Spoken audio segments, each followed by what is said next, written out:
जय हिंद दोस्तों, स्वागत है एक बार फिर से आपके अपने YouTube चैनल स्टडी प्लेटफॉर्म में। दोस्तों आज के इस वीडियो में हम लोग क्या करेंगे कि आस्था आईएएस के द्वारा 68 बीपीएससी पीटी को लेकर जो टेस्ट सीरीज चलाई गई है उसमें एक टेस्ट सीरीज है दोस्तों बिहार स्पेशल। तो आज के इस वीडियो में हम लोग आस्था आईएएस के द्वारा बिहार स्पेशल से रिलेटेड जो टेस्ट हुआ है दोस्तों उनसे संबंधित जितने भी महत्वपूर्ण सवाल पूछे गए हैं उस टेस्ट सीरीज में उनको हम लोग इस वीडियो में देखने वाले हैं। ये जो वीडियो है दोस्तों लास्ट समय में आपके लिए काफ़ी हेल्पफुल साबित रहने वाला है। तो अभी तक जिन लोगों ने हमारे चैनल को सब्सक्राइब नहीं किया तो सब्सक्राइब कर ले, बेल आइकन को प्रेस कर ले ताकि नई वीडियो की नोटिफिकेशन आपको समय समय पर मिलती रहे। अगर वीडियो पसंद आए दोस्तों तो प्लीज़ इसे ज़्यादा से ज़्यादा लाइक करें और अपने दोस्तों के साथ शेयर करें। तो चलिए आज के फर्स्ट क्वेश्चन के साथ इस डिस्कशन को स्टार्ट करते हैं दोस्तों।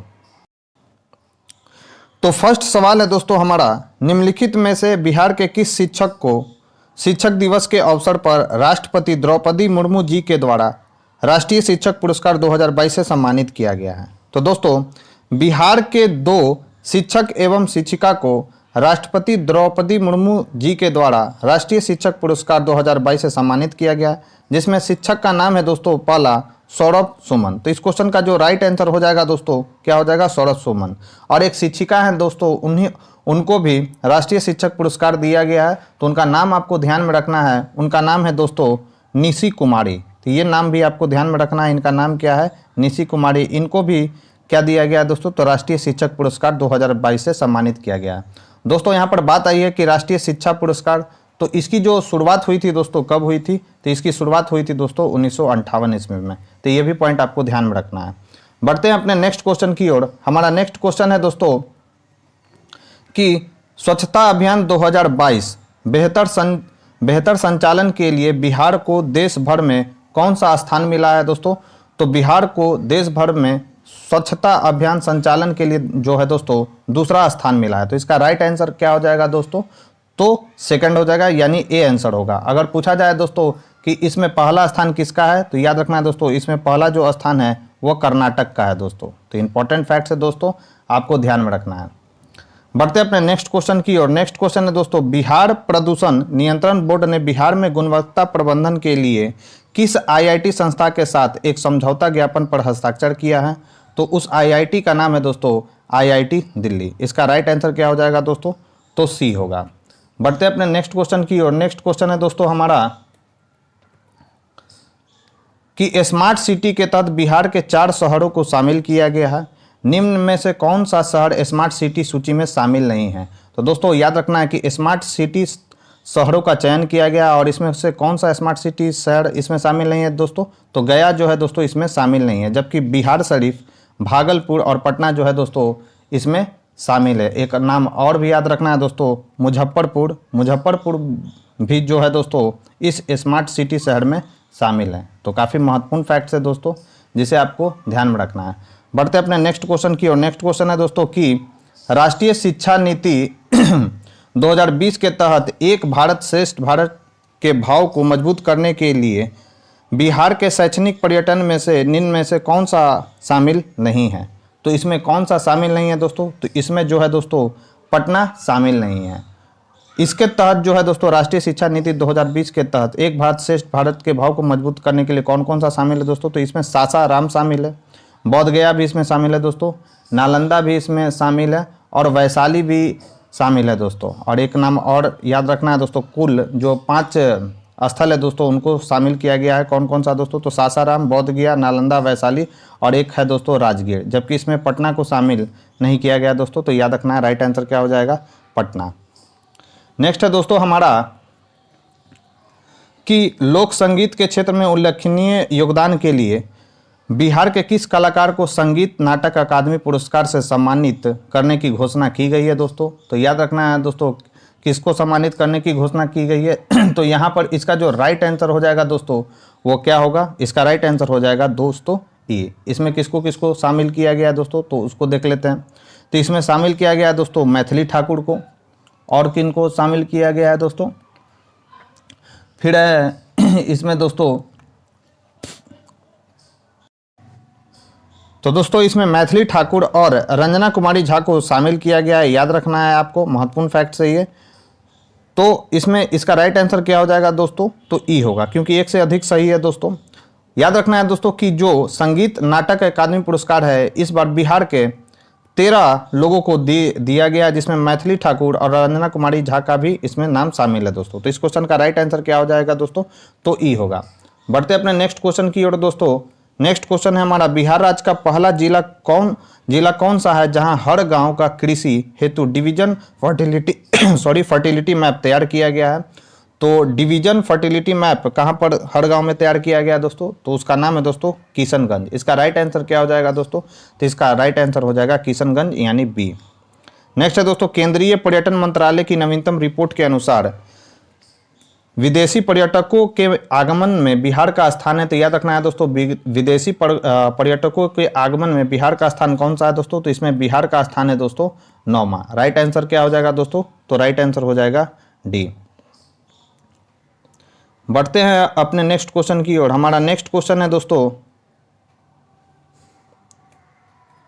निम्न में से किस वन्य जीव अभ्यारण्य को देश का 39वां एवं बिहार का पहला रामसर स्थल घोषित किया गया है। तो आप सभी लोग जानते होंगे दोस्तों उस वन्य जीव अभ्यारण्य या झील का नाम क्या है दोस्तों, तो उसका नाम है कांवड़ झील। और यह जो देश का है दोस्तों 39वां क्या है, तो रामसर स्थल है। और यह कहाँ पर स्थित है दोस्तों, किस जिले में, तो बेगूसराय में स्थित है दोस्तों। तो ये भी पॉइंट आपको ध्यान में रखना है। बढ़ते अपने नेक्स्ट क्वेश्चन की ओर।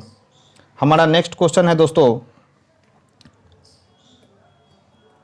कि बिहार के किस जिले में गांधी जी पर थीम पार्क का निर्माण किया जा रहा है। तो याद रखना है दोस्तों, गांधी जी पर थीम पार्क का निर्माण बिहार के किस जिले में किया गया है दोस्तों, तो उसका नाम है दोस्तों पश्चिमी चंपारण। राइट आंसर क्या हो जाएगा, तो इसका राइट आंसर हो जाएगा दोस्तों सी। नेक्स्ट है दोस्तों, भारत का पहला ऑनलाइन एग्री हैकाथॉन किस राज्य सरकार द्वारा शुरू किया गया है। तो यह किस राज्य सरकार के द्वारा शुरू किया गया है दोस्तों, तो भारत का जो पहला ऑनलाइन एग्री हैकाथॉन है दोस्तों वह बिहार राज्य सरकार के द्वारा शुरू किया गया। राइट आंसर हो जाएगा सी। नेक्स्ट है दोस्तों हमारा क्वेश्चन, निम्न में से किस जिले का चयन जो है दोस्तों मखाना उत्पादन एवं विकास के लिए एक जिला एक उत्पाद योजना के तहत किया गया है। तो याद रखना है दोस्तों, एक जिला एक उत्पाद योजना के तहत बिहार के किस जिले का चयन किया गया है, तो दोस्तों नाम है उसका दरभंगा। राइट आंसर क्या हो जाएगा दोस्तों, तो सी होगा। बढ़ते अपने नेक्स्ट क्वेश्चन की ओर। नेक्स्ट क्वेश्चन है दोस्तों, जलवायु परिवर्तन को लेकर, याद रखना है दोस्तों, जलवायु परिवर्तन को लेकर स्टेट एक्शन प्लान तैयार करने वाला बिहार देश का कौन सा राज्य बन गया है। तो याद रखना है दोस्तों, जलवायु परिवर्तन को लेकर स्टेट एक्शन प्लान तैयार करने वाला बिहार जो है दोस्तों देश का दूसरा राज्य बन गया। राइट आंसर क्या हो जाएगा दोस्तों, तो इसका राइट आंसर हो जाएगा सी। नेक्स्ट क्वेश्चन है दोस्तों हमारा कि बिहार में पहली बार 1 मेगावाट से अधिक का फ्लोटिंग सोलर प्लांट कहाँ बनाया जा रहा है। तो यह बनाया जा रहा है दोस्तों कहाँ पर, तो दरभंगा में। राइट आंसर हो जाएगा क्या दोस्तों, तो इसका सी होगा। बढ़ते अपने नेक्स्ट क्वेश्चन की ओर। नेक्स्ट क्वेश्चन है दोस्तों, मुख्यमंत्री ग्रामीण और सौर स्ट्रीट लाइट योजना की शुरुआत मुख्यमंत्री श्री नीतीश कुमार द्वारा कब की गई। तो जो इसकी शुरुआत की गई है दोस्तों वो कब की गई है, तो अप्रैल जो है दोस्तों 2022 में मुख्यमंत्री ग्रामीण सौर स्ट्रीट लाइट योजना की शुरुआत की गई है। तो राइट आंसर इसका क्या हो जाएगा दोस्तों, तो इसका राइट आंसर हो जाएगा दोस्तों अप्रैल 2022। बढ़ते अपने नेक्स्ट क्वेश्चन की ओर। नेक्स्ट क्वेश्चन है दोस्तों, स्वच्छता सर्वेक्षण 2022 में बिहार के किस शहर को सबसे स्वच्छ शहर घोषित किया गया है दोस्तों। मोस्ट इंपॉर्टेंट सवाल है कि स्वच्छता सर्वेक्षण 2022 में बिहार के किस शहर को सबसे स्वच्छ शहर घोषित किया गया है दोस्तों, तो उसका नाम है दोस्तों गया। राइट आंसर क्या हो जाएगा दोस्तों, तो बी होगा। और गंदगी के मामले में पूछा जाए दोस्तों कि बिहार में कौन टॉप पर है, तो याद रखना है गंदगी के मामले में याद रखना है दोस्तों कौन आगे है, तो वह है दोस्तों सिवान। तो ये भी पॉइंट आपको ध्यान में रखना है। बढ़ते अपने नेक्स्ट क्वेश्चन की ओर। नेक्स्ट क्वेश्चन है हमारा दोस्तों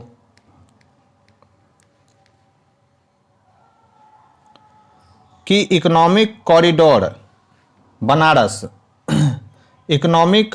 Banaras Kolkata green field express Bihar के 4 जिलों से गुजरेगा।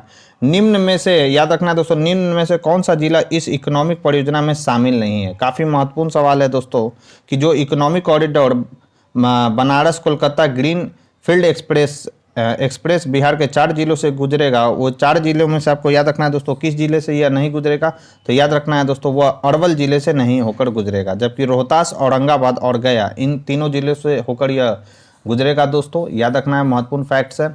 और कौन सा है दोस्तों, एक है दोस्तों रोहतास हो गया, औरंगाबाद हो गया, दूसरा तीसरा हो गया दोस्तों कौन सा, गया, और एक और नाम आपको याद रखना है 4 जिलों में रोहतास, तो इससे भी होकर गुजरेगा दोस्तों, जबकि अरवल से यह होकर नहीं गुजरेगा। किस परियोजना के तहत इसका निर्माण किया जा रहा है दोस्तों, तो याद रखना है भारतमाला परियोजना जो चलाया गया है दोस्तों केंद्र सरकार के द्वारा, उसी के तहत यह किया गया है। बढ़ते अपने नेक्स्ट क्वेश्चन की ओर। हमारा नेक्स्ट क्वेश्चन है दोस्तों, राष्ट्रीय परिवार स्वास्थ्य सर्वेक्षण 5 के अनुसार बिहार के प्रति 1000 पुरुषों पर महिलाओं की संख्या दर्ज की गई है। तो याद रखना है दोस्तों प्रति 1000 पुरुषों पर महिलाओं की संख्या दर्ज की गई है कितना दोस्तों, तो याद रखना है 1090 दोस्तों। राइट आंसर क्या हो जाएगा, डी। इंपॉर्टेंट है दोस्तों राष्ट्रीय परिवार स्वास्थ्य सर्वेक्षण 5, जिसे आपको ध्यान में रखना है। नेक्स्ट है बिहार सरकार ने अपराधियों का डेटाबेस तैयार करने के लिए कौन सा ऐप लॉन्च किया है। तो याद रखना है दोस्तों अपराधियों का डेटाबेस तैयार करने के लिए बिहार सरकार के द्वारा कौन सा ऐप लॉन्च किया गया है दोस्तों, तो उसका नाम है चक्र ऐप। लास्ट राइट आंसर क्या हो जाएगा, तो बी होगा। नेक्स्ट है दोस्तों, बिहार के किस सेतु का जीर्णोद्धार कार्य को देश का सर्वश्रेष्ठ निर्माण कार्य के लिए विश्वकर्मा पुरस्कार दिया गया है। याद रखना है दोस्तों, तो विश्वकर्मा पुरस्कार किसे दिया गया है, तो महात्मा गांधी सेतु को दिया गया है दोस्तों विश्वकर्मा पुरस्कार। राइट आंसर हो जाएगा सी। नेक्स्ट है दोस्तों हमारा कि भारत का पहला डॉल्फिन रिसर्च सेंटर बिहार में कहाँ स्थापित किया जाएगा। तो याद रखना है दोस्तों भारत का जो पहला डॉल्फिन रिसर्च सेंटर है दोस्तों बिहार में कहाँ पर स्थापित किया जाएगा दोस्तों, तो यह स्थापित किया जाएगा पटना में। राइट आंसर हो जाएगा बी। बढ़ते अपने नेक्स्ट क्वेश्चन की और। नेक्स्ट क्वेश्चन है दोस्तों, द्वितीय पक्षी महोत्सव का आयोजन भागलपुर में होगा। प्रथम पक्षी महोत्सव का आयोजन बिहार में कहाँ आयोजित किया गया था। तो प्रथम पक्षी आयोजन जो है दोस्तों वो कहाँ पर किया गया था, तो सभी को मालूम होगा कि जो प्रथम पक्षी महोत्सव मनाया गया था दोस्तों वह जमुई जिले में मनाया गया था। तो याद रखना है, काफ़ी महत्वपूर्ण फैक्ट है ये। बढ़ते अपने नेक्स्ट क्वेश्चन की और। बिहार राज्य का पहला, याद रखना है दोस्तों बिहार राज्य का पहला मुख्यमंत्री उद्यमी पार्क जिला उद्योग केंद्र परिसर का शुभारंभ कहाँ किया गया। तो इसका जो शुभारंभ किया गया है दोस्तों वह कहाँ पर किया गया है, भागलपुर में किया गया। राइट आंसर क्या हो जाएगा, तो राइट आंसर हो जाएगा दोस्तों सॉरी इसका जो राइट आंसर हो जाएगा दोस्तों, बिहार का पहला मुख्यमंत्री उद्यमी पार्क जिला उद्योग केंद्र परिसर का शुभारंभ कहाँ किया गया, तो इसका राइट आंसर हो जाएगा दोस्तों पूर्णिया। राइट आंसर क्या होगा, इसका पूर्णिया होगा दोस्तों। बढ़ते अपने नेक्स्ट क्वेश्चन की और। हमारा नेक्स्ट क्वेश्चन है दोस्तों, बिहार के इस फैक्ट्री की स्थापना के साथ बिहार का यह जिला एशिया का सबसे बड़ा इथेनॉल उत्पादक बनेगा। निम्न में से यह जिला कौन सा है दोस्तों, तो यह जो जिला है दोस्तों उसका नाम है भोजपुर। राइट आंसर क्या हो जाएगा, तो इसका राइट आंसर हो जाएगा दोस्तों बी। बढ़ते अपने नेक्स्ट क्वेश्चन की और। नेक्स्ट क्वेश्चन है दोस्तों हमारा, बिहार रोड रिसर्च संस्थान की स्थापना बिहार में कहाँ की जा रही है। तो याद रखना है दोस्तों बिहार रोड रिसर्च संस्थान की स्थापना बिहार में पटना जिले में की जा रही है दोस्तों। तो राइट आंसर इसका क्या हो जाएगा दोस्तों, तो इसका राइट आंसर हो जाएगा दोस्तों बी। नेक्स्ट है, हाल ही में नीति आयोग द्वारा जारी आकांक्षी जिलों की रैंकिंग में बिहार का कौन सा जिला शामिल है। तो याद रखना है दोस्तों इसमें बिहार का कौन सा जिला शामिल है दोस्तों, तो इसमें औरंगाबाद शामिल है दोस्तों। याद रखना है इसमें पूर्णिया भी शामिल है दोस्तों। और कौन कौन सा शामिल है दोस्तों, तो औरंगाबाद पूर्णिया भी शामिल है दोस्तों। तो इसका राइट आंसर क्या हो जाएगा दोस्तों, तो इसका राइट आंसर हो जाएगा दोस्तों ई, यानी इसमें औरंगाबाद और पूर्णिया जिला इसमें शामिल है। आकांक्षी जिलों में कुल बिहार के कितने जिले को शामिल किया गया है दोस्तों, तो कुल याद रखना है आपको, कुल बिहार के 12 जिलों को इसमें शामिल किया गया है दोस्तों। कौन कौन सा, तो कटिहार, बेगूसराय, शेखपुरा, अररिया, खगड़िया, पूर्णिया, औरंगाबाद, बांका, गया, जमुई, मुजफ्फरपुर और नवादा। तो इसमें 2 नाम आता है दोस्तों, औरंगाबाद और कौन सा दोस्तों, तो पूर्णिया। तो इसका राइट आंसर क्या हो जाएगा, ई होगा। नेक्स्ट क्वेश्चन है दोस्तों, आयुष्मान भारत योजना के क्रियान्वयन में बिहार का कौन सा जिला शीर्ष पर है। तो दोस्तों आपको याद रखना है कि आयुष्मान भारत योजना के क्रियान्वयन में बिहार का रोहतास जो जिला है दोस्तों वो टॉप पर है। राइट आंसर क्या हो जाएगा दोस्तों, तो इसका राइट आंसर हो जाएगा डी। किया गया कौन कौन से वो 5 व्यक्ति हैं दोस्तों, याद रखना है। पहले नंबर पर कौन है दोस्तों, याद रखना है रामविलास पासवान। और 4 अन्य कौन है दोस्तों, तो याद रखना है रामचंद्र मांझी हैं, ठीक है दोस्तों। तीसरे नंबर पे हैं दोस्तों दुलारी देवी। और कौन कौन सी हैं दोस्तों? चौथे नंबर पे है दोस्तों दिलीप कुमार, याद रखना है दोस्तों। और 5वें नंबर पर कौन है दोस्तों? तो 5वें नंबर पे हैं दोस्तों मृदुला सिन्हा। तो याद रखना है मृदुला जो सिन्हा है दोस्तों, इन 5 लोगों को 2021 का जो पद्म पुरस्कार है दोस्तों, इन 5 लोगों को दिया जाएगा। बिहार के ये रहने वाले हैं दोस्तों। तो राइट आंसर हो जाएगा क्या? तो बी होगा। नेक्स्ट क्वेश्चन है दोस्तों, साराभाई मानद पुरस्कार 2021 से निम्न में से किसे नवाजा गया है? तो याद रखना है दोस्तों, निम्न में से किसे नवाजा गया है दोस्तों साराभाई मानद पुरस्कार से? तो आनंद कुमार को दोस्तों। राइट आंसर क्या हो जाएगा दोस्तों? तो इसका राइट आंसर हो जाएगा सी। नेक्स्ट है दोस्तों बिहार बजट, इंपॉर्टेंट सवाल है। बिहार बजट 2022-23 में राज्य के कितने शहर को मॉडल टाउन बनाने का लक्ष्य रखा गया है दोस्तों? तो याद रखना है 6 शहरों को जो है दोस्तों मॉडल टाउन बनाने का लक्ष्य रखा गया है दोस्तों। याद रखना है ये 6 शहर कौन कौन से हैं? तो याद रखना है दोस्तों मुजफ्फरपुर है इसमें दोस्तों, बिहार शरीफ है, याद रखना है, ठीक है दोस्तों। मुंगेर है दोस्तों, मुंगेर है, और कौन सा है दोस्तों? तो ये सुपौल है दोस्तों इसमें शामिल। सुपौल के बाद कौन सा है दोस्तों? तो याद रखना है बोध गया है दोस्तों, बोध गया भी इसमें शामिल है। और कौन कौन सा है दोस्तों? और लास्ट है दोस्तों हमारा राजगीर। तो ये जो 6 शहर है दोस्तों उनको मॉडल टाउन बनाया जाएगा। तो सभी का नाम आपको ध्यान में रखना है। बढ़ते अपने नेक्स्ट क्वेश्चन की ओर।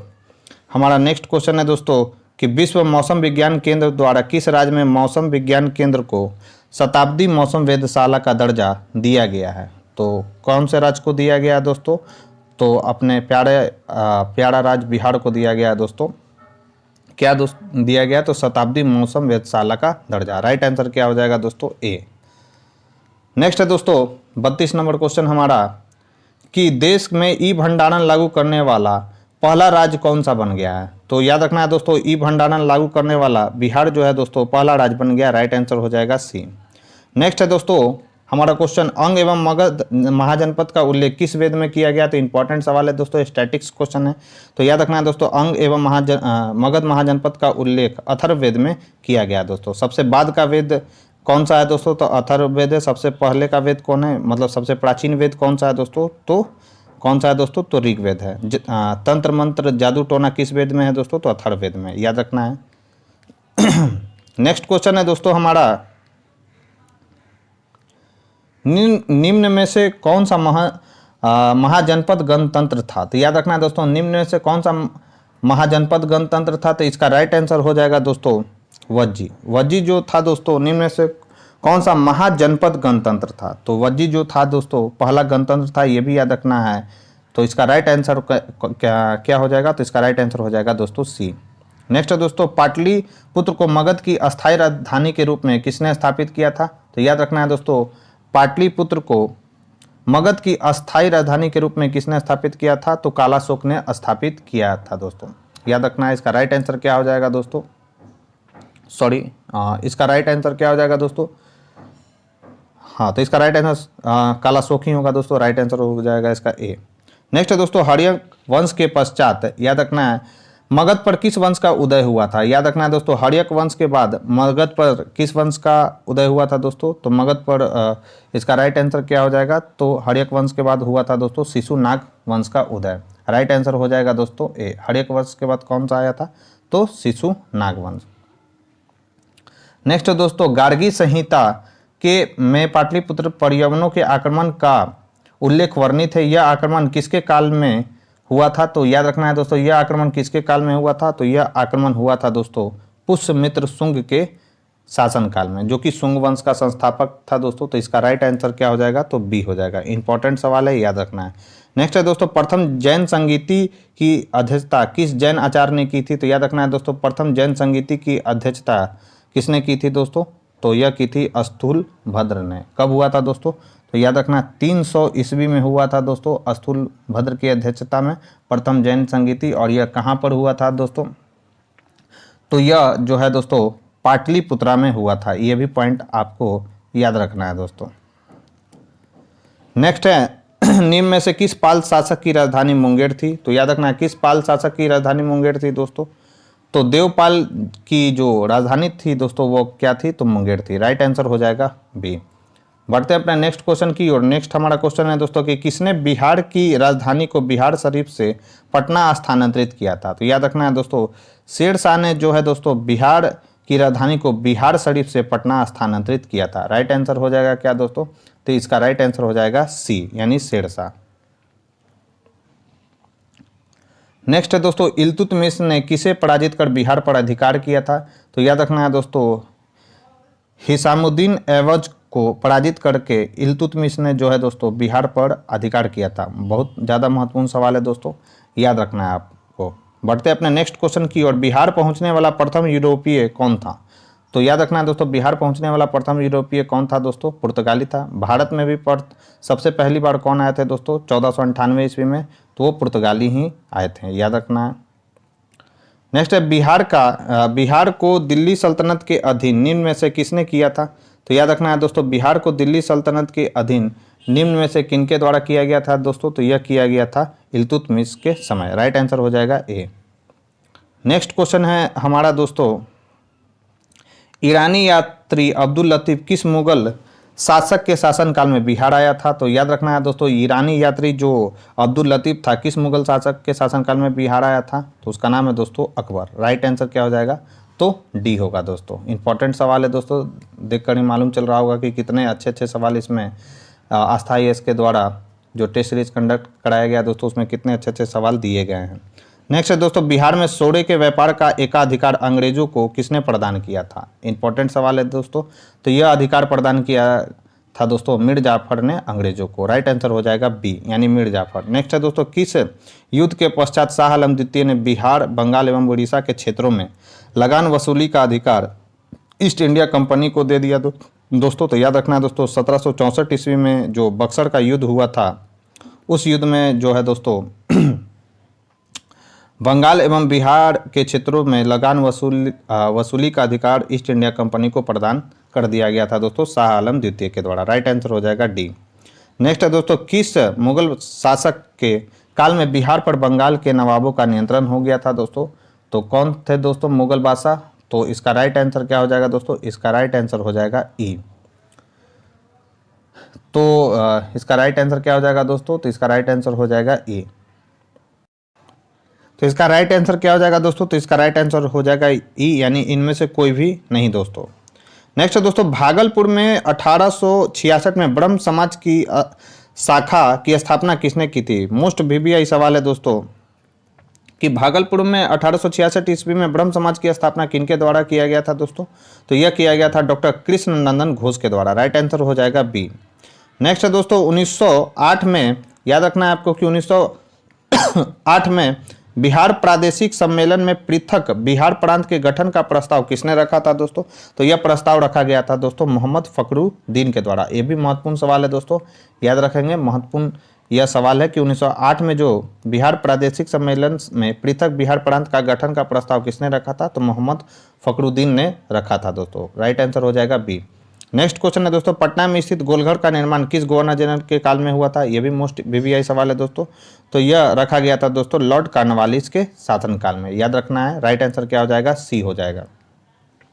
अब इंपॉर्टेंट फैक्ट्स क्या है दोस्तों? तो याद रखना है कि 1786 ईस्वी में क्या हुआ था दोस्तों? तो 1786 ईस्वी में लॉर्ड कॉर्नवालिस के शासनकाल में जो है दोस्तों गोलघर को बनाया गया था। और किसने बनाया था दोस्तों? इसका निर्माण किसने कराया था? तो ये भी याद रखना है दोस्तों, जॉन गास्टिन ने दोस्तों इसका निर्माण कराया था। गास्टिन ने जो है दोस्तों इसका निर्माण कराया था। ये भी पॉइंट आपको ध्यान में रखना है। बढ़ते अपने नेक्स्ट क्वेश्चन की ओर।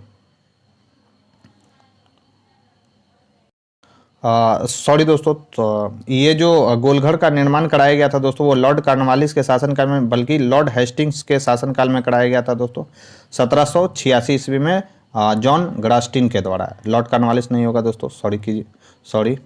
तो इसका राइट आंसर क्या हो जाएगा दोस्तों? तो ए होगा। नेक्स्ट दोस्तों, निम्नलिखित में से कौन बिहार के मुख्यमंत्री के पद पर सबसे कम समय तक रहे हैं दोस्तों? तो बिहार के मुख्यमंत्री के पद पर सबसे कम समय तक कौन रहे हैं दोस्तों? तो सतीश प्रसाद सिंह जो थे दोस्तों वह मुख्यमंत्री के पद पर सबसे कम समय तक रहे हैं। राइट आंसर हो जाएगा बी। नेक्स्ट क्वेश्चन है दोस्तों हमारा 52 नंबर, अखिल भारतीय कांग्रेस का 37वां अधिवेशन बिहार में कहाँ पर आयोजित किया गया था? तो यह बिहार में कहाँ पर आयोजित हुआ था दोस्तों? तो यह आयोजित हुआ था दोस्तों गया में। और इसके अध्यक्ष कौन थे दोस्तों? तो आप सभी लोग जानते होंगे, चित्तरंजन जो दास थे दोस्तों, वह इसके अध्यक्ष थे। नेक्स्ट क्वेश्चन है दोस्तों हमारा, बिहार हेराल्ड के संपादक कौन है थे? तो बिहार हेराल्ड के संपादक कौन थे दोस्तों? मोस्ट वीवीआई सवाल है ये भी। तो बिहार हेराल्ड के जो संस्थापक थे दोस्तों, उनका नाम है गुरु प्रसाद सेन। गुरु प्रसाद जो सेन थे दोस्तों, वो बिहार हेराल्ड के क्या थे दोस्तों? संपादक थे। राइट आंसर हो जाएगा बी। अब ये कब शुरू हुआ था दोस्तों? तो ये डेट भी याद रखना है, 1875 ईस्वी में। नेक्स्ट है दोस्तों हमारा कि अविभाजित बिहार में सर्वप्रथम 1857 के विद्रोह की शुरुआत कब हुई थी? तो याद रखना है दोस्तों, अविभाजित भारत में 1857 के विद्रोह की शुरुआत कब की गई थी दोस्तों? तो यह की गई थी 12 जून को। राइट आंसर क्या हो जाएगा दोस्तों? तो इसका राइट आंसर हो जाएगा दोस्तों सी। नेक्स्ट क्वेश्चन है दोस्तों, 1922 में गया के इंडियन नेशनल कांग्रेस के अधिवेशन के अध्यक्ष कौन थे दोस्तों? तो सभी को मालूम होगा कि 1922 में जो गया के इंडियन नेशनल कांग्रेस के अधिवेशन के अध्यक्ष कौन थे दोस्तों? तो चित्तरंजन दास थे। और यह कौन सा अधिवेशन था दोस्तों? तो 37वां अधिवेशन था दोस्तों, याद रखना है। ये भी पॉइंट पूछा जाता है कि कौन सा अधिवेशन था, तो किस नंबर का कांग्रेस का अधिवेशन था। तो 37वां जो था दोस्तों, यह अधिवेशन था कांग्रेस का। इसके अध्यक्ष कौन थे दोस्तों? तो चित्तरंजन दास थे। राइट आंसर हो जाएगा ए। नेक्स्ट है दोस्तों, रामकृष्ण सोसाइटी की स्थापना बिहार में कब हुई थी? तो याद रखना है दोस्तों, बिहार में रामकृष्ण सोसाइटी की जो स्थापना हुई थी 1906-07 में हुई थी दोस्तों। राइट आंसर क्या हो जाएगा दोस्तों? तो इसका राइट आंसर हो जाएगा डी। नेक्स्ट है दोस्तों 57 नंबर क्वेश्चन हमारा कि 1908 में किसकी अध्यक्षता में बिहार में फ्रांस कांग्रेसियों की सभा का आयोजन हुआ था दोस्तों? तो याद रखना है दोस्तों, 1908 में किसकी अध्यक्षता में बिहार में कांग्रेसियों की सभा का आयोजन हुआ था? तो उनका नाम है दोस्तों सरफराज हुसैन खां के नेतृत्व में हुआ था दोस्तों बिहार में कांग्रेसी सभा का आयोजन। राइट आंसर हो जाएगा दोस्तों सी। नेक्स्ट है, स्वराज कथा नामक पत्रिका का संपादन किसने किया था? तो बाल मुकुंद वाजपेयी के द्वारा जो है दोस्तों स्वराज कथा नामक पत्रिका का संपादन किया गया था। मोस्ट वीवीआई सवाल है दोस्तों, इसे आपको ध्यान में रखना है। नेक्स्ट है, बिहार में होम रूल आंदोलन के अध्यक्ष कौन थे? तो याद रखना है दोस्तों, बिहार में होम रूल आंदोलन के अध्यक्ष कौन थे? तो मजरूल हक जो थे दोस्तों, बिहार में होम रूल आंदोलन के अध्यक्ष थे। नेक्स्ट है दोस्तों हमारा क्वेश्चन कि इस काल के अंतर्गत कागज एवं, याद रखना इस काल के कला के अंतर्गत कागज एवं हाथी के दांत का प्रयोग किया गया। इसकी शुरुआत मुख्यतः अकबर एवं ब्रिटिश दरबार में हुई। यह चित्रकला है, तो किस चित्रकला के बारे में यह बताया जा रहा है दोस्तों? तो पटना कलम चित्रकला के बारे में यह कहा जा रहा है दोस्तों। राइट आंसर क्या हो जाएगा दोस्तों? तो इसका राइट आंसर हो जाएगा दोस्तों डी। बढ़ते अपने नेक्स्ट क्वेश्चन की ओर। बिहार राज्य द्वारा वार्षिक वित्तीय ब्यौरा प्रस्तुत करने का उल्लेख भारतीय संविधान के किस अनुच्छेद में है दोस्तों? तो यह भारतीय संविधान के किस अनुच्छेद में है दोस्तों? तो यह भारतीय संविधान के 202 अनुच्छेद में है दोस्तों। तो राइट आंसर हो जाएगा क्या? तो इसका राइट आंसर हो जाएगा दोस्तों बी। नेक्स्ट है दोस्तों, विधान परिषद में कितने सदस्य राज्यपाल द्वारा मनोनीत किए जाते हैं? तो याद रखना है दोस्तों, विधान परिषद में कितने सदस्य राज्यपाल द्वारा मनोनीत किए जाते हैं दोस्तों? तो 1/6 जो सदस्य हैं दोस्तों, वह राज्यपाल के द्वारा विधान परिषद में मनोनीत किए जाते हैं। राइट आंसर क्या हो जाएगा दोस्तों? तो 1/6 यानी बी।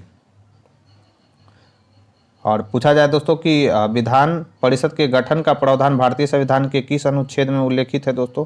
तो ये भी पॉइंट याद रखना है, आर्टिकल 168।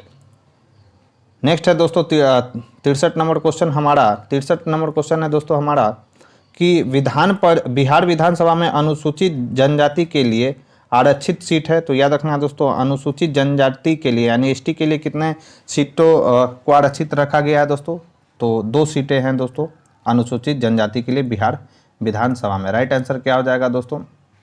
2। अगर पूछा जाए दोस्तों कि बिहार विधानसभा में कुल सीटों की संख्या कितनी है दोस्तों? तो 243 है। राइट आंसर क्या हो जाएगा इसका? बी। नेक्स्ट है दोस्तों, ब्रिटिश भारत में बिहार विधान परिषद का प्रथम बैठक की अध्यक्षता किसके द्वारा किया गया था? तो ब्रिटिश भारत में बिहार विधान परिषद की प्रथम बैठक की जो अध्यक्षता किया गया था दोस्तों, वह किया गया था राजीव रंजन प्रसाद के समय। तो इसका राइट आंसर क्या हो जाएगा दोस्तों? तो राजीव रंजन प्रसाद। राइट आंसर हो जाएगा डी।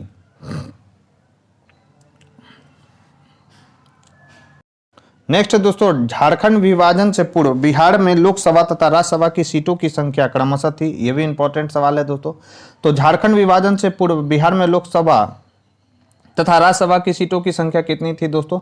तो लोकसभा में थी 254 और राज्यसभा में कितना था दोस्तों? तो 22। राइट आंसर हो जाएगा डी। नेक्स्ट है दोस्तों, मुंगेर प्रमंडल के अंतर्गत निम्न में से कौन सा जिला शामिल नहीं है? तो दोस्तों आपको याद रखना है कि मुंगेर प्रमंडल के अंतर्गत निम्नलिखित में से कौन सा जिला इसमें शामिल नहीं है दोस्तों? तो इसमें गोपालगंज जो है दोस्तों इसमें शामिल नहीं है दोस्तों। जबकि इसके अंतर्गत कौन कौन से आते हैं दोस्तों?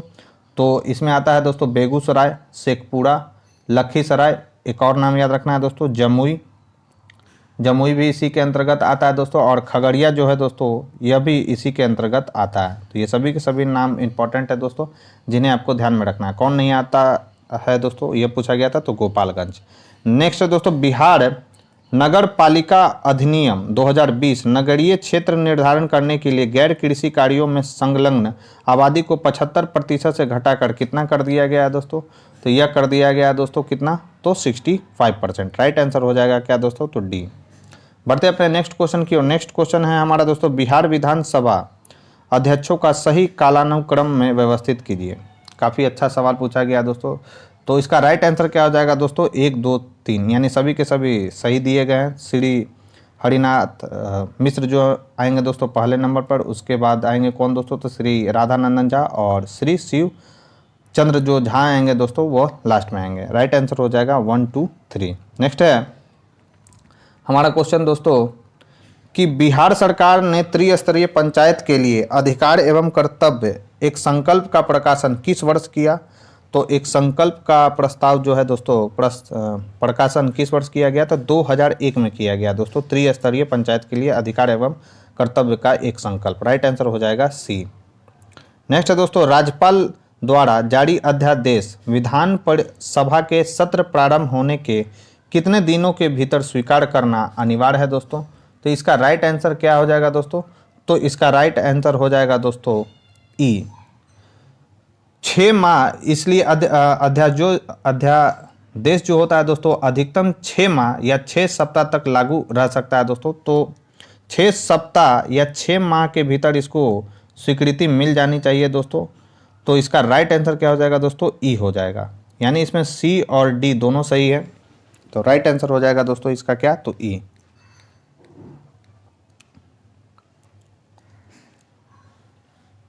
नेक्स्ट क्वेश्चन है दोस्तों हमारा कि बिहार नगर पालिका अधिनियम 2020 के तहत निम्न में से 9 सृजित नगर निगम नहीं है। तो 9 सृजित नगर निगम कौन सा नहीं है दोस्तों? तो इसमें भी इसका राइट आंसर क्या हो जाएगा दोस्तों? तो इसका राइट आंसर हो जाएगा ऑप्शन ई।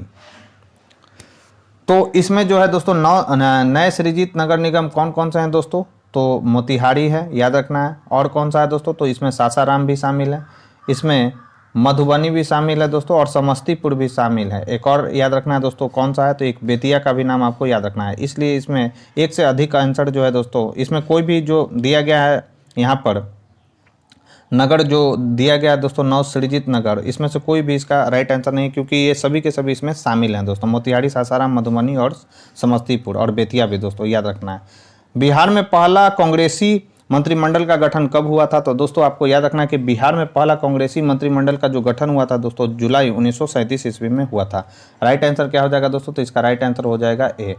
नेक्स्ट है दोस्तों, बिहार में प्रांतीय सभा की स्थापना किस अधिनियम के तहत की गई थी? तो याद रखना है दोस्तों, बिहार में प्रांतीय सभा की जो स्थापना की गई थी दोस्तों 1774 के रेगुलेटिंग एक्ट, 1773 होना चाहिए था दोस्तों, 1773 ईस्वी के रेगुलेटिंग एक्ट के द्वारा किया गया था। तो राइट आंसर हो जाएगा ए।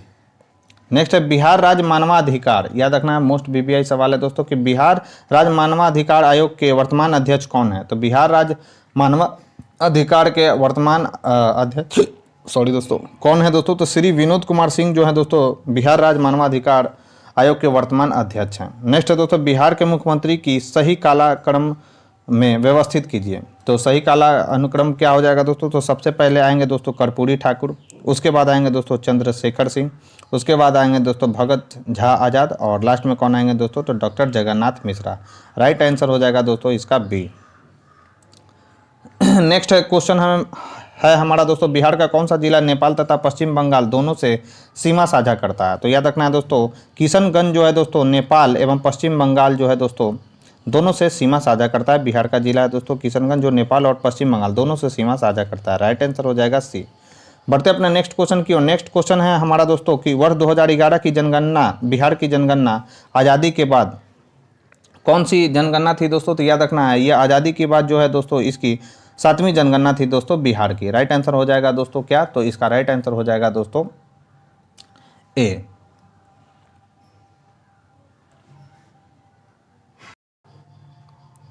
नेक्स्ट क्वेश्चन है दोस्तों हमारा, निम्न में से कौन सा कथन असत्य है? तो कथन है दोस्तों बिहार का भौगोलिक विस्तार जो है दोस्तों 24 डिग्री 20 मिनट 10 सेकेंड उत्तरी अक्षांश से 27 डिग्री, याद रखना 27 डिग्री 31 मिनट 15 सेकेंड उत्तरी अक्षांश है। तो ये तो बात बिल्कुल सही है दोस्तों। बिहार की पूर्व से पश्चिम की चौड़ाई लगभग कितना है दोस्तों? तो 483 किलोमीटर है। यह भी बात बिल्कुल सही है दोस्तों। बिहार भारत के कुल चावल उत्पादन का लगभग 15% चावल उत्पादन करता है। तो यह भी बात बिल्कुल सही है दोस्तों। बिहार के 3 जिले पश्चिम बंगाल से सीमा साझा करते हैं दोस्तों। तो यह भी बात जो है दोस्तों बिल्कुल सही है। और ये 3 जिले आपको याद रख, तो इसका राइट आंसर क्या हो जाएगा दोस्तों? तो इसका राइट आंसर तो सबसे पहले हो जाएगा ई, क्योंकि इसमें से जो है दोस्तों कोई भी कथन जो दिया गया है वह असत्य नहीं है। सभी के सभी जो कथन है दोस्तों वह सत्य है। राइट आंसर हो जाएगा ई। नेक्स्ट क्वेश्चन है दोस्तों हमारा कि बिहार में पटसन उद्योग की पट्टी स्थित है। तो दोस्तों याद रखना है कि बिहार में जो पटसन उद्योग की जो पट्टी है वह स्थित कहाँ पर है दोस्तों? तो यह पट्टी स्थित है दोस्तों उत्तर पश्चिमी बिहार मैदान में। और कहाँ पर स्थित है दोस्तों? तो उत्तर पूर्वी मैदानों में। ये दोनों जगह पर जो है दोस्तों पटसन की पट्टी पाई जाती है, उत्तर पश्चिमी बिहार मैदान में और उत्तर पूर्वी बिहार मैदान में। तो इसका राइट आंसर क्या हो जाएगा दोस्तों? ई हो जाएगा, यानी एक से अधिक इसमें सही है। नेक्स्ट है दोस्तों बिहार का तराई प्रदेश विस्तृत है। तो याद रखना है दोस्तों बिहार का जो तराई प्रदेश है वह भारत नेपाल सीमा के समानांतर जो है दोस्तों विस्तृत है। राइट आंसर हो जाएगा बी। नेक्स्ट है दोस्तों निम्नलिखित झीलों में से कौन सी झील बिहार में स्थित है? तो याद रखना है दोस्तों निम्नलिखित झीलों में से कौन सी झील बिहार में स्थित है? तो याद रखना है दोस्तों सांभर झील जो है दोस्तों राजस्थान में स्थित है। अनुपम झील जो है दोस्तों बिहार में स्थित है। सुखना झील जो है दोस्तों याद रखना है, ये भी याद चंडीगढ़ में स्थित है। और कामा झील जो है दोस्तों यह बिहार में स्थित है, याद रखना है। तो इसका राइट आंसर क्या हो जाएगा? तो सबसे पहले तो इसका राइट आंसर ई होगा, क्योंकि अनुपम झील जो है दोस्तों और कामा झील ये दोनों जो झील है दोस्तों बिहार में स्थित है, याद रखना है। कामा झील जो है दोस्तों कटिहार में है और अनुपम झील जो है दोस्तों यह कैमूर वन्य जीव अभ्यारण्य में स्थित है। तो ये भी पॉइंट आपको ध्यान में रखना है। जबकि सांभर झील राजस्थान में और सुखना झील कहाँ पर है दोस्तों? तो चंडीगढ़ में। नेक्स्ट है दोस्तों निम्न में से कौन सी समूह की नदियाँ बिहार एवं उत्तर प्रदेश के बीच सीमा बनाती है? काफ़ी महत्वपूर्ण सवाल है दोस्तों कि कौन सी जो नदियाँ हैं दोस्तों बिहार एवं उत्तर प्रदेश के बीच की सीमा रेखा बनाती है दोस्तों? तो नदियों का नाम आपको याद रखना है। इसका राइट आंसर हो जाएगा दोस्तों बी, यानी बूढ़ी गंडक, कोसी तथा गंगा जो है दोस्तों उत्तर प्रदेश और बिहार के बीच की सीमा रेखा बनाती है दोस्तों। राइट आंसर इसका हो जाएगा क्या? तो बी हो जाएगा। तो दोस्तों इसका जो राइट आंसर हो जाएगा वो बूढ़ी गंडक और कोसी नहीं होगा दोस्तों। इसका राइट जो आंसर होगा कर्मनाशा, याद रखना है, गंडक और घाघरा, जिसे घाघरा को क्या कहा जाता है दोस्तों? तो सरयू भी कहा जाता है, याद रखना है। ये जो तीनों नदियां हैं दोस्तों वो बिहार एवं उत्तर प्रदेश के बीच सीमा रेखा बनाती है। राइट आंसर हो जाएगा सी। मैंने बूढ़ी गंडक और कोसी को टिक आउट कर दिया था। राइट आंसर इसका हो जाएगा दोस्तों कर्मनाशा, गंडक और घाघरा, यानी सी। नेक्स्ट क्वेश्चन है दोस्तों हमारा, बिहार में कृषि भूमि की जोतों का औसत आकार दूसरे राज्यों की तुलना में है। तो औसत आकार जो है दोस्तों न्यूनतम से द्वितीय दूसरे राज्यों की तुलना में। राइट आंसर हो जाएगा ए। ऐसे सवाल बनते हैं दोस्तों बीपीएससी में। तो आस्था आईएएस में इन सभी सवालों को जो प्रीवियस ईयर में बीपीएससी के द्वारा पूछे गए उनको ध्यान में रखा गया और काफ़ी अच्छा क्वेश्चन सेट किया गया है दोस्तों आस्था आईएएस के द्वारा। तो आपको क्वेश्चन देखकर मालूम चल ही रहा होगा कि कितने महत्वपूर्ण सवाल हैं ये सब। नेक्स्ट है दोस्तों बिहार में बकास्त भूमि का तात्पर्य है। तो बकास्त भूमि का तात्पर्य क्या है दोस्तों? तो जो भूमि किसानों द्वारा जमींदारों को दे दी गई है उसे बकास्त भूमि के नाम से हम लोग जानते हैं दोस्तों। तो इसका राइट आंसर क्या हो जाएगा दोस्तों? तो ए होगा। नेक्स्ट है दोस्तों निम्नलिखित में से असंगत युग्म का चयन कीजिए। एक तरफ है दोस्तों अवस्थित शहर और दूसरी तरफ है दोस्तों प्रमुख नदियां। तो इसका राइट अवस्थित आपको पूछा जा रहा है दोस्तों, असंगत, तो इसमें असंगत कौन सा है दोस्तों, तो असंगत है दोस्तों इसमें से बी। गया में जो है दोस्तों, गया की प्रमुख नदी है फल्गु, यह सही है। किशनगंज का है दोस्तों महानंदा, यह भी सही है। छपरा का है दोस्तों सरयू, यह भी सही है। जबकि दरभंगा में जो है होता है दोस्तों वह कौन सा है, तो वह कमला है नदी है दोस्तों, ये पॉइंट भी आपको याद रखना है। तो असंगत पूछा जा रहा था, तो इसमें राइट आंसर क्या हो जाएगा, तो बी होगा। नेक्स्ट है बिहार के संदर्भ में निम्न में से कौन सा जीआई टैग प्राप्त उत्पाद नहीं है। तो कौन सा जीआई टैग उत्पाद नहीं है दोस्तों बिहार में, तो याद रखना है इसका राइट आंसर हो जाएगा मंजूषा चित्रकला। जबकि कतरनी चावल को दिया जा चुका है जीआई टैग, शाही लीची को भी दिया जा चुका है, मगही पान को भी दिया जा चुका है दोस्तों, जबकि मंजूषा चित्रकला को अभी भी जीआई टैग नहीं दिया गया है दोस्तों। नेक्स्ट है क्वेश्चन हमारा दोस्तों, निम्न में से निम्नलिखित पर विचार कीजिए। उद्योग है दोस्तों और एक तरफ स्थान दिया गया है। तो एक तरफ उद्योग स्थान है दोस्तों, तो प्लाईवुड जो उद्योग है दोस्तों यह हाजीपुर में, सही बात है दोस्तों।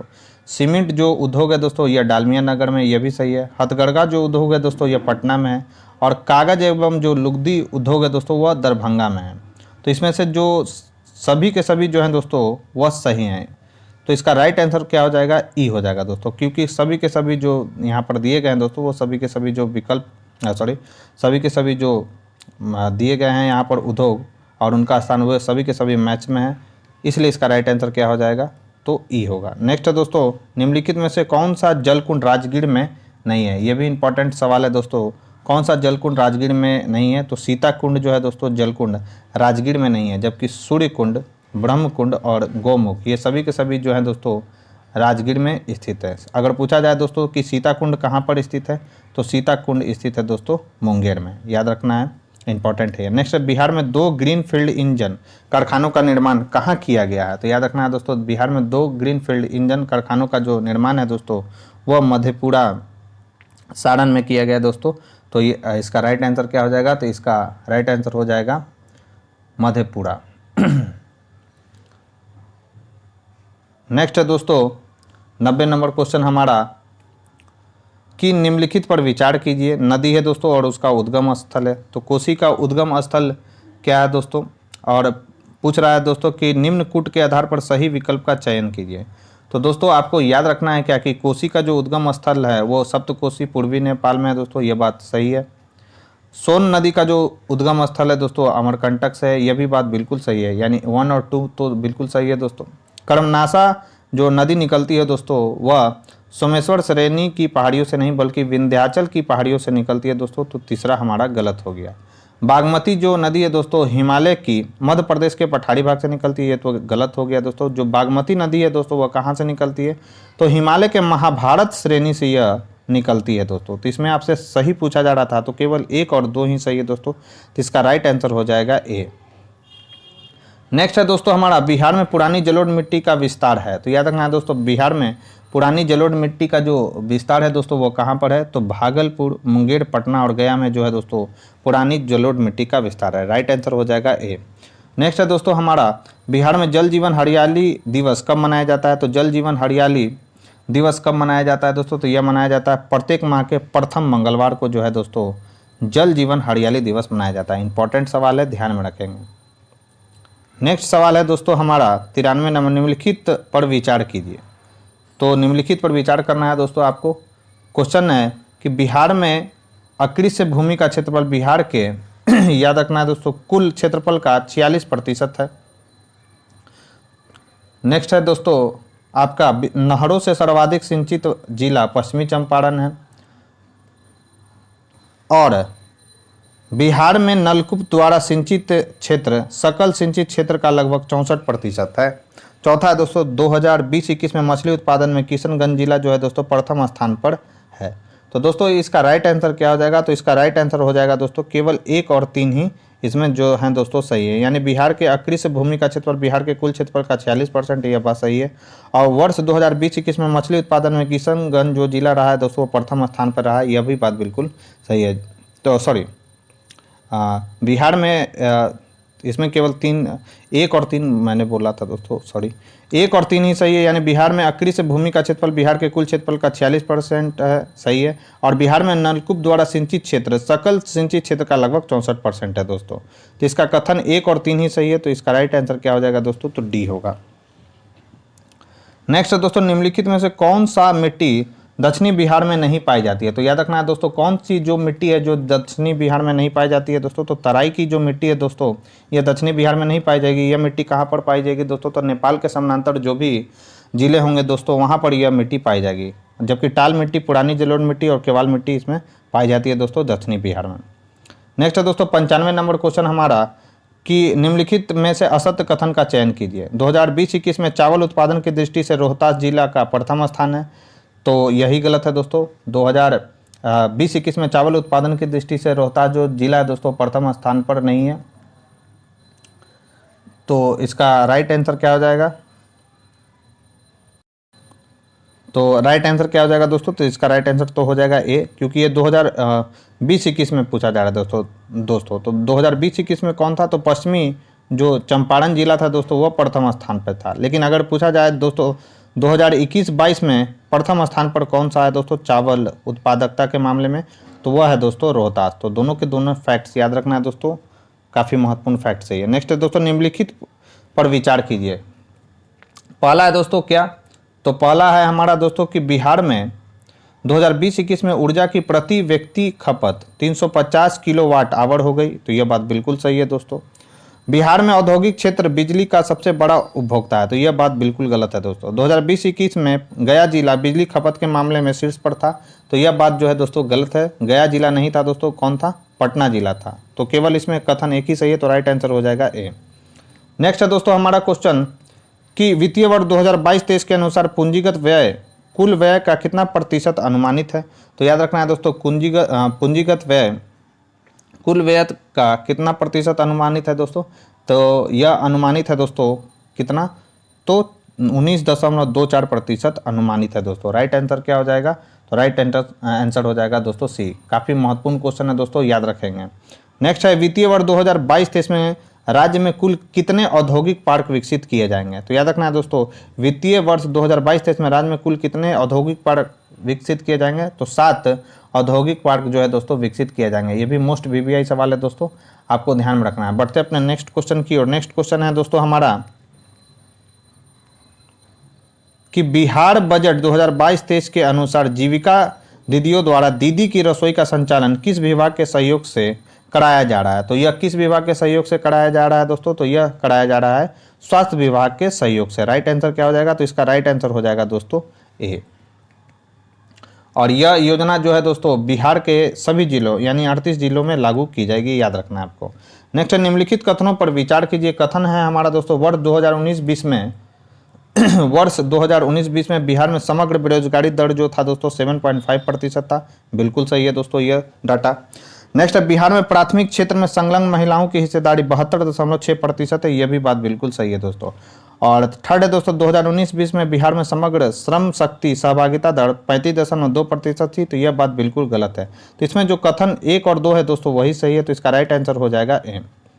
नेक्स्ट है दोस्तों, बिहार में 2015-16 से 2019-20 के मध्य सकल राजकीय मूल्यवर्धन में औद्योगिक क्षेत्र का योगदान घटकर कितना फीसदी रह गया दोस्तों। तो इसमें याद रखना दोस्तों, औद्योगिक क्षेत्रों का जो योगदान है वह घटकर कितना प्रतिशत रह गया दोस्तों, तो यह रह गया है दोस्तों 20.1%। राइट आंसर क्या हो जाएगा, तो इसका राइट आंसर हो जाएगा दोस्तों कितना, तो डी।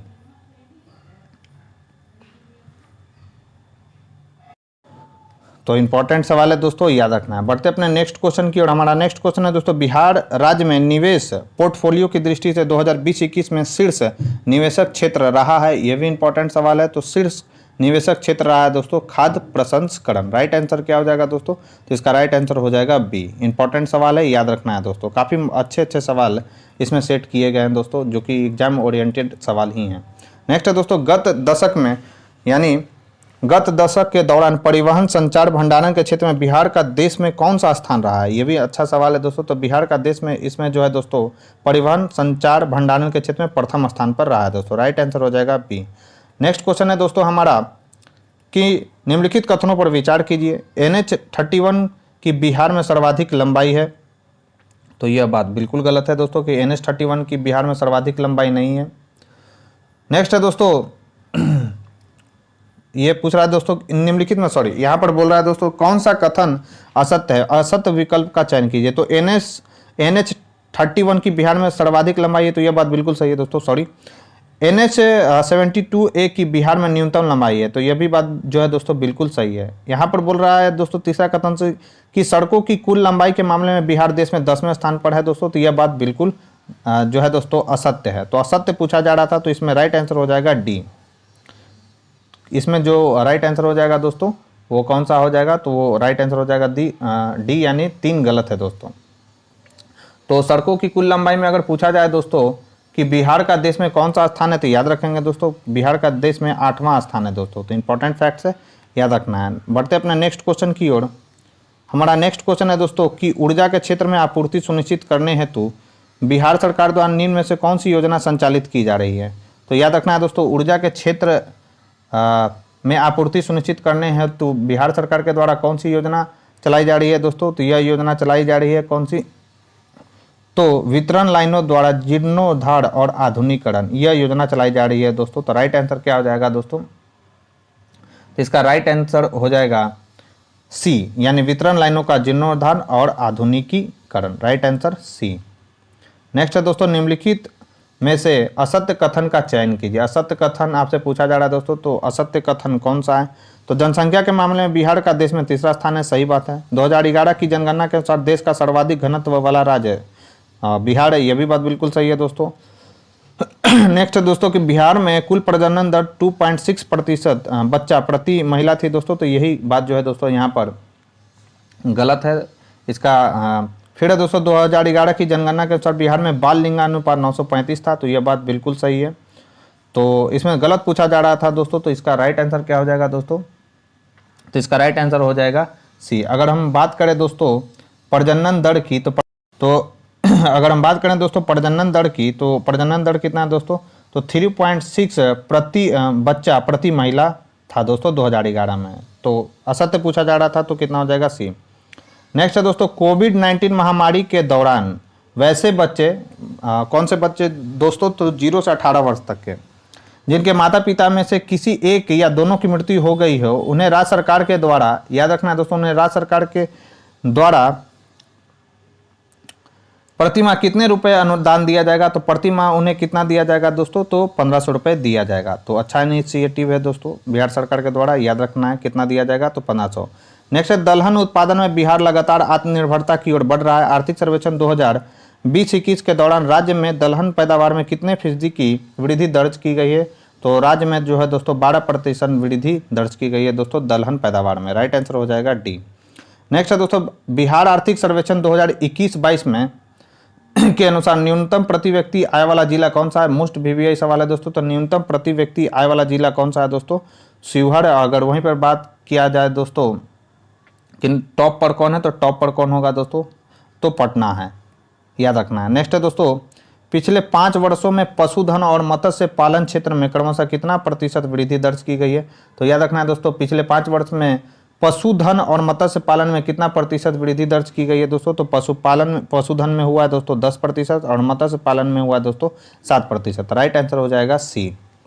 नेक्स्ट है दोस्तों आर्थिक सर्वेक्षण 2020-21 के अनुसार बागवानी क्षेत्र में प्रोत्साहित करने के लिए राज्य के कुल कितने जिलों में समेकित बागवानी विकास मिशन चलाई जा रही है। इंपॉर्टेंट सवाल है, तो याद रखना है दोस्तों राज्य के कितने जिलों में यह चलाई जा रही है दोस्तों, तो राज्य का जो है दोस्तों 23 जिलों में समेकित बागवानी विकास मिशन चलाई जा रही है। काफ़ी अच्छा सवाल है दोस्तों, याद रखेंगे। राइट आंसर क्या हो जाएगा डी। नेक्स्ट है दोस्तों बिहार में डिजिटल कृषक सेवा देने के लिए बिहार कृषि विभाग द्वारा कौन सा ऐप की शुरुआत की गई है दोस्तों, तो कौन से ऐप की शुरुआत की गई है दोस्तों, तो सभी को मालूम होगा उस ऐप का नाम है दोस्तों बिहान ऐप। राइट आंसर हो जाएगा सी। नेक्स्ट है दोस्तों आर्थिक सर्वेक्षण 2021-22 के अनुसार वर्ष 2019-20 में बिहार के किस जिला में क्रमशः सर्वाधिक तथा न्यूनतम फसल सघनता, ये भी अच्छा सवाल है। तो फसल सघनता बताना है दोस्तों सर्वाधिक किस जिले में है और न्यूनतम किस जिले में। तो फसल जो सघनता है दोस्तों सर्वाधिक शिवहर जिले में और न्यूनतम किस जिले में दोस्तों, तो न्यूनतम जो है दोस्तों गया जिले में है दोस्तों। राइट आंसर क्या हो जाएगा? इसका राइट आंसर हो जाएगा दोस्तों सी। नेक्स्ट क्वेश्चन है दोस्तों, आर्थिक सर्वेक्षण 2021-22 के अनुसार बिहार सरकार द्वारा प्रत्येक परिवार की शौचालय बनवाने के लिए कितना रुपया सब्सिडी के रूप में दिया जाएगा? तो कितना रुपए दिया जाएगा दोस्तों शौचालय बनवाने के लिए? तो 800 रुपये, जो 8000 जो रुपए है दोस्तों शौचालय बनाने के लिए सब्सिडी के रूप में दिया जाएगा बिहार सरकार के द्वारा। आर्थिक सर्वेक्षण में यह बात कही गई है दोस्तों। नेक्स्ट है, आर्थिक सर्वेक्षण 2021-22 के अनुसार वर्तमान में बिहार में जन्मकालीन जीवन संभाव्यता कितनी है दोस्तों? तो जीवन संभाव्यता कितनी हो गई है दोस्तों? याद रखना है 69.1 वर्ष। काफी महत्वपूर्ण सवाल है दोस्तों, याद रखना है कितना हो गया जन्मकालीन जीवन संभाव्यता? तो 69.1 वर्ष हो गया दोस्तों। नेक्स्ट है दोस्तों कि बिहार बजट 2022-23 के अनुसार राज्य का हरित आवरण कुल भौगोलिक क्षेत्रफल का लगभग कितना प्रतिशत हो गया? ये भी अच्छा सवाल है। तो कितना हो गया है दोस्तों हरित आवरण कुल भौगोलिक क्षेत्र का? तो 15% हो गया दोस्तों। राइट आंसर हो जाएगा सी।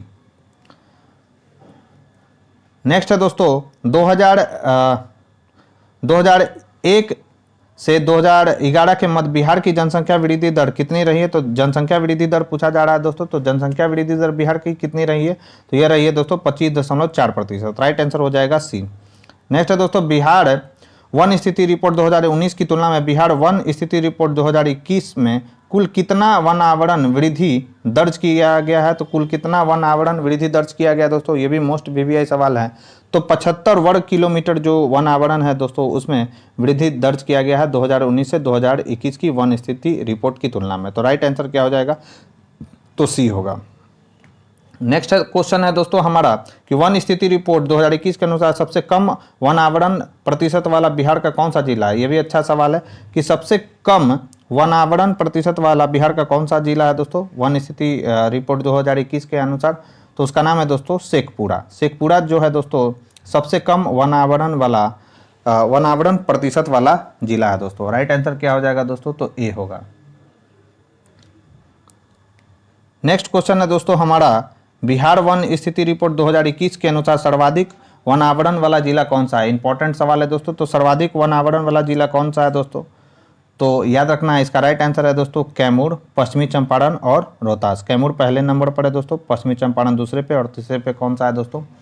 तो तीसरे पर हमारा है दोस्तों रोहतास। तो राइट आंसर क्या हो जाएगा? तो इसका राइट आंसर हो जाएगा दोस्तों सी। नेक्स्ट है दोस्तों बिहार में सर्वाधिक जनसंख्या वाला जिला क्रम यानी अवरोही क्रम में पूछा जा रहा है दोस्तों, यानी सबसे ज़्यादा जनसंख्या कहाँ पर है? तो याद रखना दोस्तों सबसे ज़्यादा जनसंख्या है पटना में, उसके बाद है दोस्तों पूर्वी चंपारण में, और उसके बाद कौन सा है दोस्तों? तो मुजफ्फरपुर में। राइट आंसर हो जाएगा इसका क्या दोस्तों? तो सी होगा।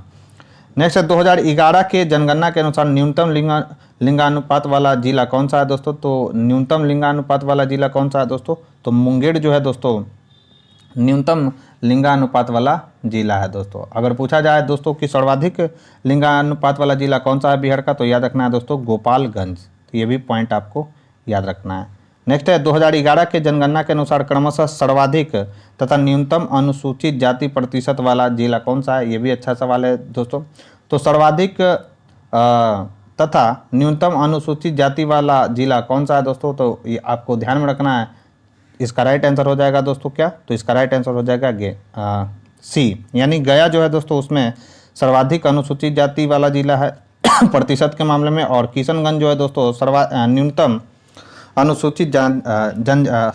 अनुसूचित जाति वाला जिला है दोस्तों प्रतिशत के मामले में। राइट आंसर हो जाएगा सी। नेक्स्ट है दोस्तों बिहार सरकार द्वारा आरंभ ई लॉट्स पोर्टल का संबंध है। तो ई लॉट्स का संबंध किससे है दोस्तों? तो इंपॉर्टेंट है। ई लॉट्स का संबंध दोस्तों शिक्षक एवं विद्यार्थियों हेतु ई पुस्तकालय से संबंधित है दोस्तों ई लॉट्स पोर्टल। राइट आंसर हो जाएगा बी। नेक्स्ट है दोस्तों महावीर जैव विविधता पार्क बिहार राज्य के किस जिले में है? तो याद रखना है दोस्तों महावीर जैव विविधता पार्क बिहार के किस जिले में है दोस्तों? तो इंपॉर्टेंट सवाल है दोस्तों। तो यह बिहार के जमुई जिले में स्थित है दोस्तों महावीर जैव विविधता पार्क। राइट आंसर हो जाएगा ए। नेक्स्ट है दोस्तों बिहार राज्य का एकमात्र चिड़ियाघर पटना में है। दूसरा चिड़ियाघर किस जिले में स्थापित किया जा रहा है दोस्तों? तो याद रखना है दोस्तों दूसरा जो चिड़ियाघर बनेगा वो कहाँ पर बनाया जा रहा है दोस्तों? तो अररिया में बनाए जाने का प्रस्ताव रखा गया है दोस्तों। तो राइट आंसर हो जाएगा दोस्तों डी। नेक्स्ट है दोस्तों हमारा बिहार सरकार द्वारा कृषि व्यवसाय प्रबंधन महाविद्यालय की स्थापना किस जिले में की जा रही है? तो याद रखना है दोस्तों कृषि व्यवसाय प्रबंधन महाविद्यालय की स्थापना किस जिले में की जा रही है दोस्तों? तो पटना जिले में की जा रही है। राइट आंसर हो जाएगा क्या? तो बी। नेक्स्ट है दोस्तों चैतन्य महाप्रभु मंदिर बिहार राज्य के किस जिले में अवस्थित है? तो दोस्तों आपको याद रखना है कि चैतन्य महाप्रभु मंदिर जो है बिहार के किस जिले में स्थित है? तो यह बिहार के पटना जिला में स्थित है दोस्तों। राइट आंसर हो जाएगा ए। 129 नंबर क्वेश्चन है दोस्तों, बिहार राज्य में यह एक महिला प्रधान नृत्य है। यह नृत्य जो है दोस्तों गुजरात के गरबा से संबंधित है तथा बिहार के मिथिलांचल प्रदेश में सितंबर अक्टूबर महीने में आयोजित होता है। यह नृत्य है तो किस नृत्य की बात कही जा रही है दोस्तों? तो झिंझिया नृत्य की बात कही जा रही है दोस्तों। राइट आंसर हो जाएगा सॉरी, यह किस नृत्य के बारे में कहा जाता है दोस्तों? तो यह कहा जा रहा है दोस्तों किसके बारे में? तो झूमर नृत्य के बारे में कहा जा रहा है दोस्तों। तो इसका राइट आंसर क्या हो जाएगा? तो इसका राइट आंसर हो जाएगा दोस्तों बी, झूमर नृत्य।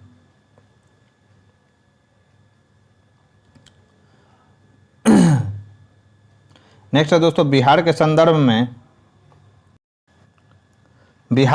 में ऑपरेशन सिद्धार्थ का संबंध निम्न में से किससे है दोस्तों? तो ऑपरेशन सिद्धार्थ का संबंध किससे है दोस्तों? इंपॉर्टेंट सवाल है। तो ऑपरेशन सिद्धार्थ का संबंध है दोस्तों वामपंथ उग्रवाद से निपटने हेतु तो बिहार सरकार के द्वारा ऑपरेशन सिद्धार्थ चलाया गया दोस्तों। राइट आंसर हो जाएगा सी। काफ़ी अच्छे सवाल है दोस्तों इसमें पूछे गए, इसीलिए मैंने इस टेस्ट सीरीज को लिया है आस्था IAS का। नेक्स्ट है दोस्तों धूप छाव और उर्वशी साहित्यिक रचनाओं के रचयिता हैं। तो उर्वशी किसके द्वारा लिखा गया दोस्तों? तो आप सभी को मालूम होगा कि धूप छाव और उर्वशी जो है दोस्तों साहित्यिक रचना किनकी है? तो रामधारी सिंह दिनकर की है दोस्तों। तो इसका राइट आंसर क्या हो जाएगा दोस्तों? तो ए हो जाएगा। नेक्स्ट है दोस्तों सर्व हितैषी समाचार पत्र का स्थापना वर्ष है। तो याद रखना दोस्तों सर्व हितैषी समाचार पत्र का स्थापना वर्ष क्या होगा दोस्तों? तो इसका राइट आंसर है ई। तो इसका राइट आंसर क्या हो जाएगा दोस्तों? ई हो जाएगा। तो जो है दोस्तों सर्वहितैषी कब स्थापना कब हुआ था दोस्तों? तो 1890 में हुआ था दोस्तों, इसलिए इसका राइट आंसर क्या हो जाएगा? ई हो जाएगा। क्योंकि बिहार से जो पहला हिंदी दैनिक सर्वहितैषी के नाम से जो है दोस्तों 1890 में पटना से प्रकाशित हुआ था। द इंडियन नेशनल के हिंदी सह प्रकाशन आर्यावर्त का प्रकाशन दरभंगा से कब हुआ था? तो 1941 ईस्वी में हुआ था दोस्तों। जबकि जो द सर्च लाइट का हिंदी सह प्रकाशन प्रदीप नाम से कब हुआ था? तो 1947 में हुआ था। तो इसमें जो 1890 नहीं दिया गया दोस्तों। सर्वहितैषी समाचार पत्र की जो स्थापना हुई थी 1890 ईस्वी में हुई थी। राइट आंसर हो जाएगा ई। नेक्स्ट है दोस्तों हमारा निम्नलिखित में से असंगत युग्म का चयन कीजिए। एक तरफ है दोस्तों विश्वविद्यालय और दूसरे तरफ है दोस्तों उसका स्थापना। तो याद रखना है दोस्तों पटना विश्वविद्यालय की स्थापना कब हुई थी? तो 1917 ईस्वी में हुई थी दोस्तों। मगध विश्वविद्यालय की जो स्थापना हुई थी दोस्तों 1955 में नहीं हुआ था दोस्तों, बल्कि कब हुआ था? तो 1962 ईस्वी में हुआ था। JPN विश्वविद्यालय की जो स्थापना हुई थी दोस्तों यानी जयप्रकाश नारायण विश्वविद्यालय की स्थापना वो कब हुई थी? तो 1990 ईस्वी में हुई थी। और आर्यभट्ट ज्ञान विश्वविद्यालय की स्थापना कब की गई थी दोस्तों? तो 2010 में की गई थी। तो आपसे असंगत पूछा जा रहा था, तो असंगत में कौन सा हो जाएगा दोस्तों? तो बी होगा। नेक्स्ट है दोस्तों हमारा नालंदा महाविहार के पुरातत्विक स्थल को किस वर्ष यूनेस्को विश्व धरोहर स्थल सूची में शामिल किया गया है? तो कब शामिल किया गया है दोस्तों? तो इसे 2016 में शामिल किया गया। राइट आंसर हो जाएगा सी। नेक्स्ट क्वेश्चन है दोस्तों हमारा पतितों के देश में नामक उपन्यास के लेखक है। तो पतितों के देश में नामक उपन्यास के लेखक है दोस्तों रामवृक्ष बेनीपुरी। तो राइट आंसर क्या हो जाएगा दोस्तों? इसका राइट आंसर हो जाएगा ए। बढ़ते अपने नेक्स्ट क्वेश्चन की ओर। नेक्स्ट है दोस्तों निम्नलिखित में से असंगत युग्म का चयन कीजिए। वन जीव अभ्यारण्य है दोस्तों और एक तरफ जो है दोस्तों जिला दिया गया है। तो याद रखना है दोस्तों असंगत पूछा जा रहा है। तो नागी डैम पक्षी अभ्यारण्य जो है दोस्तों वह कहाँ पर स्थित है? तो यह जमुई में स्थित है, बिल्कुल सही दिया गया दोस्तों। गोगा बिल पक्षी अभ्यारण्य जो है दोस्तों यह कहाँ पर है दोस्तों? दरभंगा में नहीं बल्कि कहाँ पर है दोस्तों? यह गोगा बिल जो है दोस्तों कटिहार में स्थित है। ठीक है। फिर है दोस्तों वाल्मीकि वन्यजीव अभ्यारण्य पश्चिमी चंपारण, यह भी सही है। भीम बांध वन्यजीव अभ्यारण्य यह भी मुंगेर सही है दोस्तों। आपसे गलत पूछा जा रहा था, तो राइट आंसर क्या हो जाएगा दोस्तों? तो इसका राइट आंसर हो जाएगा बी। नेक्स्ट है निम्नलिखित में से कौन सा नृत्य बिहार के नृत्य में शामिल नहीं है? तो याद रखना है दोस्तों बिहार के नृत्य में कौन सा शामिल नहीं है दोस्तों? कथक शामिल नहीं है। कथक कहाँ का है दोस्तों? तो कथक है दोस्तों आर्ट क्लासिकल हमारा डांस है, उसमें से कथक भी आता है। और कथक के लिए एक जो कलाकार हैं दोस्तों सबसे फेमस है, उनका नाम है बिरजू महाराज, जिनकी जो मृत्यु हो गई है दोस्तों 2022 में। तो कथक कहाँ का है? तो ये जो है दोस्तों यूपी का है, याद रखना है। विदेशिया पाइका नृत्य और झिंझिया जो नृत्य है दोस्तों बिहार के नृत्य है, याद रखना है। बिहार में पूछा जा रहा है दोस्तों बिहार में वायु परिवहन का सर्वप्रथम विकास हुआ था, तो यह हुआ था दोस्तों 1960 में। राइट आंसर हो जाएगा क्या, तो बी। नेक्स्ट है दोस्तों, बिहार टाइम्स पत्रिका के संपादक थे, तो याद रखना है दोस्तों बिहार टाइम्स पत्रिका के संपादक कौन थे, तो महेश नारायण जो थे दोस्तों बिहार टाइम्स पत्रिका के संपादक थे। और ये जो बिहार टाइम्स की स्थापना कब हुई थी, तो ये डेट भी याद रखना है, 1894 ईस्वी में हुआ था दोस्तों। और किनके द्वारा किया गया था बिहार टाइम्स की स्थापना, तो डॉक्टर सच्चिदानंद सिन्हा के द्वारा किया गया था। और महेश नारायण जो थे दोस्तों इसके पहले संपादक थे। नेक्स्ट है दोस्तों हमारा सवाल कि आत्मनिर्भर बिहार के साथ निश्चय 2 के तहत निम्न में से कौन सा घटक नहीं है, तो निम्न में से कौन सा घटक इसमें शामिल नहीं है दोस्तों, तो याद रखना है युवा शक्ति बिहार की प्रगति इसमें शामिल है दोस्तों, हर खेत तक सिंचाई की पानी यह भी इसमें शामिल है, सुलभ संपर्कता यह भी शामिल है दोस्तों, जबकि सशक्त महिला समृद्ध महिला जो है दोस्तों इसमें शामिल नहीं है। तो ये 7 निश्चय कौन कौन से हैं दोस्तों, तो युवा शक्ति बिहार की प्रगति, हर खेत तक सिंचाई का पानी, सुलभ संपर्कता, स्वच्छ शहर विकसित शहर, सबके लिए अतिरिक्त स्वास्थ्य सुविधा, सशक्त महिला और सशक्त महिला और सक्षम महिला है दोस्तों, समृद्ध महिला यहाँ पर नहीं कहा गया है। तो सशक्त महिला, सक्षम महिला, स्वच्छ गांव, समृद्ध गांव, सुलभ संपर्कता, ये सब जो है दोस्तों 7 निश्चय हैं, याद रखना है, काफ़ी महत्वपूर्ण है ये। नेक्स्ट है दोस्तों 141 नंबर क्वेश्चन हमारा, राजेंद्र स्मारक संग्रहालय की स्थापना कहाँ की गई, तो राजेंद्र स्मारक संग्रहालय की स्थापना कहाँ पर की गई दोस्तों, तो यह स्थापना की गई है पटना जिले में। राइट आंसर हो जाएगा बी। नेक्स्ट दोस्तों, बिहार से संबंधित प्रतिष्ठित व्यक्तियों में से किसे भारत रत्न से सम्मानित नहीं किया गया, तो याद रखना है दोस्तों, अच्छा सवाल है। तो भारत रत्न किन्हें नहीं दिया गया दोस्तों, तो श्री कृष्ण सिंह को भारत रत्न नहीं दिया गया, जबकि बिस्मिल्लाह खान, जाकिर हुसैन और डॉक्टर राजेंद्र प्रसाद इन तीनों को भारत रत्न दिया जा चुका है दोस्तों। याद रखना है, इसका राइट आंसर 42 का क्या हो जाएगा, तो इसका राइट आंसर हो जाएगा दोस्तों सी। नेक्स्ट है दोस्तों, निम्नलिखित कथनों पर विचार कीजिए और सत्य विकल्प का चयन कीजिए। तो बिहार राष्ट्र भाषा परिषद अवस्थित कहाँ है दोस्तों, तो यह पटना में अवस्थित है, बिल्कुल सही है। मिथिला संस्कृत विद्यापीठ कहाँ पर स्थित है दोस्तों, तो मिथिला संस्कृत विद्यापीठ भागलपुर में नहीं स्थित है दोस्तों, बल्कि यह दरभंगा में स्थित है। तो 2 तो गलत हो गया दोस्तों। तीसरा, प्राकृत जैन शास्त्र शोध संस्था जो है दोस्तों रोहतास में स्थित है, तो यह भी बात जो है दोस्तों बिल्कुल गलत है। प्राकृत जैन शोध संस्था जो है दोस्तों वह वैशाली में स्थित है दोस्तों। तो इसका राइट आंसर क्या हो जाएगा, तो आपसे सत्य पूछा जा रहा था, तो इसका राइट आंसर क्या हो जाएगा दोस्तों, तो 143 का राइट आंसर हो जाएगा दोस्तों डी, यानी केवल एक ही सही है। नेक्स्ट क्वेश्चन है दोस्तों, प्रसिद्ध नाट्य संस्था ललित कला मंच की स्थापना कहाँ की गई, तो याद रखना है दोस्तों ललित कला मंच की जो स्थापना है वह गया जिले में की गई है। राइट आंसर हो जाएगा डी। नेक्स्ट है दोस्तों, बिहार की नई टेक्सटाइल नीति के तहत राज्य के उद्योगों को कितने कैटेगरियों में बांटने का प्रावधान है, तो कितने कैटेगरियों में बांटा गया है दोस्तों, तो 4 कैटेगरियों में बांटा गया है। राइट आंसर हो जाएगा ए।